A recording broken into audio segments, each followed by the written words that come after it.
Hello and welcome. Today, we're jumping into a framework that is a true game changer for anyone who wants to lead, and I mean really lead, not just have a fancy title. We're breaking down John C. Maxwell's The 5 Levels of Leadership. Right from the get-go, Maxwell hits us with this powerful idea that really sets the tone. He says leadership is not a title, it's a journey of influence, character, and transformation. So you can already tell, this isn't just about managing a team, it's about a personal evolution. So here's our roadmap. We'll kick things off with a leadership game plan. Then we'll dig into the foundations, levels 1 and 2. After that, it's on to the production engine of level 3, and then we'll get to the really good stuff, the legacy levels, 4 and 5. We'll wrap it all up by looking at how to deepen the climb and have a final reflection on your own story. Okay, so first things first. Maxwell just dismantles the myth that leaders are born, not made.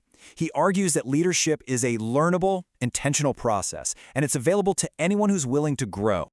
And the core message here is just so empowering. Leadership is not about the position you hold, it's about the potential you have. This whole idea is really a call to action, to stop waiting around for permission and start actively building your own influence. And to get us started, Maxwell poses this really direct and powerful question. And I want to put it to you right now. What kind of leader do you want to become? And what's stopping you? It's a really crucial question to ask yourself as we get into this. Now, Maxwell lays out these 5 levels as a kind of roadmap, but it's not a rigid hierarchy, you know? You don't just graduate from one level and leave it behind. The idea is that you carry the skills from each one forward, building on top of them as you climb.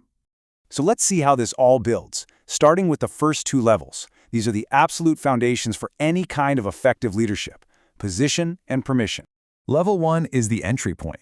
This is where people follow you because, well, they have to. It's based on your title, your authority, your spot on the org chart, and while it's a necessary starting point, it is the weakest form of leadership. Why? Because it's all about compliance, not real commitment. And there's a huge warning here. Positional leaders often mistake having control for having genuine influence. Maxwell's insight on this is just so sharp and clear. He says, if people follow you because they have to, you're a boss. If they follow you because they want to, you're a leader. Man, that challenges all of us to move past that illusion of power and actually earn the right to lead. And that brings us perfectly to level 2, permission. This is where leadership becomes relational.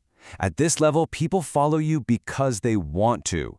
This whole level is built on a foundation of trust, empathy, and real, genuine connection. It's all about listening, valuing people, and creating a culture of respect. The emotional texture here is just everything. Influence grows in the soil of trust. And the practical tip is vital. Ask more questions. Listen to understand, not just to cook up your reply. This level reminds us that you have to touch people's hearts before you can ask for their hands. All right, so once you have that foundation of relationship and trust, you move into level 3, production. This is where results start to build your credibility and really solidify your leadership. See, at this level, people follow you because of what you've actually accomplished. You deliver results, you solve tough problems, you create real momentum. Your leadership becomes visible through clear, consistent execution. So, the crucial point is this: Maxwell's truth here is simple and direct. Results always win. The takeaway? People trust leaders who get things done. Results are what validate your influence and turn your leadership from just an idea into a real, tangible impact. It's where vision meets velocity. From there, we climb to the highest levels of leadership, and these are all about creating a lasting legacy. This is where you shift from being a producer to reproducing other leaders and earning that ultimate respect. You could call this the mentorship level. At level 4, people follow you because of what you have done for them. You invest your time and your energy in others, you help develop their strengths, and you create new leaders. Maxwell actually calls this the most rewarding level of all. The mindset here completely shifts. Your leadership only becomes a legacy when your influence multiplies through other people. The key is to actively identify potential in others and then nurture it with real intention. This is leadership as elevation, not domination. And finally, we get to level 5, the pinnacle. This is the rarest level. Here, people follow you because of who you are and what you represent. It's something that's earned over an entire lifetime of consistency, character, and contribution. Pinnacle leaders don't just inspire teams, they inspire whole movements. Now, the book doesn't just describe these levels, it spends a lot of time on deepening the climb. It gives you practical strategies for moving between the levels, like how to use your level 3 results to build level 4 relationships, and how to avoid common pitfalls like getting complacent. And throughout these strategies, a few themes keep popping up. First, leadership is relational before it is functional. That means connection always comes before correction. Second, influence is always earned, never granted. You can't demand respect, you have to demonstrate you deserve it. And third, growth is the only guarantee you'll ever reach those higher levels. Maxwell also gives us some really specific tools. For instance, the 360-degree leader model shows you how to influence from the middle of an organization, not just from the top. The law of the lid explains how your own leadership ability is the lid on your team's potential. And the leadership assessment grid is a super practical guide to figure out where you stand on your journey right now. All of it is just packed with actionable wisdom. And all of this brings us to our final reflection.